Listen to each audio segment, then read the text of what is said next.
फिलहाल सीधे लिए चलते हैं आपको। दिल्ली के उप मुख्यमंत्री क्या कुछ कह रहे हैं आबकारी नीति पर, सुनाते हैं आपको। इसलिए नई एक्साइज पॉलिसी में एक प्रिंसिपल रखा गया और बहुत हाईलाइट करके रखा गया कि इक्विटेबल डिस्ट्रीब्यूशन ऑफ शॉप्स रहेगा। दुकानें नहीं बढ़ेंगी लेकिन इक्विटेबल डिस्ट्रीब्यूशन रहेगा।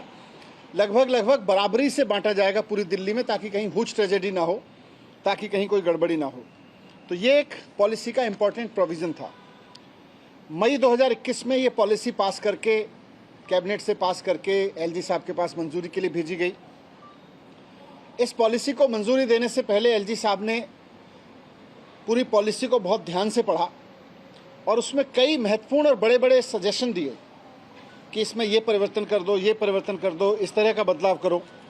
एलजी साहब के सारे सजेशंस को स्वीकार करके कैबिनेट ने फिर से जून में नई पॉलिसी एलजी साहब के पास भेजी और इस तरह से फिर उसको एलजी साहब ने मंजूरी दी। तो एलजी साहब के पास 2 बार जाके बहुत ध्यान से पढ़ के उन्होंने इस पॉलिसी को पास किया था। उस पॉलिसी में ये लिखा हुआ था जगह जगह जोर देके कि अनइक्विटेबल डिस्ट्रीब्यूशन को ख़त्म किया जाएगा। ये जो एक ही जगह शराब की दुकानों के अंबार लगे हुए हैं कुछ वार्ड्स में या कुछ मॉल्स में, दुकानें नहीं बढ़ाई जाएंगी, लेकिन इसको लगभग बराबरी पे बांटा जाएगा। यहाँ तक कि अनऑथराइज एरिया में भी बांटा जाएगा, ये भी लिखा हुआ था। इसमें लिखा हुआ था कि हर वार्ड में दुकानें तो नहीं बढ़ेंगी पूरी दिल्ली में, लेकिन हर वार्ड में लगभग 2 से 3 दुकानें हो जाएंगी, तो इक्विटेबल डिस्ट्रीब्यूशन हो जाएगा।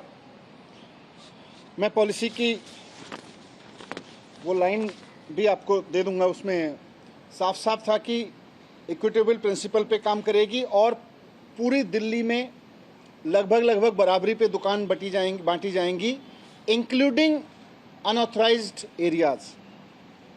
तो जब ये एलजी साहब ने बहुत सारे सजेशन और दिए पॉलिसी में चेंज करने के और बहुत ध्यान से पॉलिसी पढ़ी थी, उस समय न तो एलजी साहब ने आपत्ति की कि अनऑथराइज्ड एरियाज में शराब की दुकानें नहीं खुलनी चाहिए, ना उसका बदलाव, ना उन्होंने कोई आपत्ति की, ना उसमें कोई बदलाव का सुझाव दिया, बल्कि मंजूरी दी। 2 बार पॉलिसी को पढ़ के मंजूरी दी, काफ़ी ध्यान से पढ़ के मंजूरी दी। और जब एलजी साहब से मंजूर करा के उस पॉलिसी के तहत टेंडर किए गए और सरकार के अनुमान से लाइसेंसीज ने 25% ऊपर रख के लाइसेंस लिए, तो जब दुकानें खोलने की फाइलें एलजी साहब के पास गई तो वहाँ एलजी साहब ने अपना स्टैंड चेंज किया। पहले जब पॉलिसी में गया कि अनऑथराइज कॉलोनी में भी दुकानें खुलेंगी, इक्विटेबल डिस्ट्रीब्यूशन होगा, उस समय एलजी साहब ने कोई ऑब्जेक्शन नहीं किया। पॉलिसी पास की, सारे रूल्स पास किए, सब कुछ पास किया। लेकिन जब दुकानें खुलने की फाइल एलजी साहब के पास पहुंची तो वहां पर एलजी ऑफिस में कुछ बदलाव हुआ। एलजी ऑफिस ने अपना निर्णय बदला।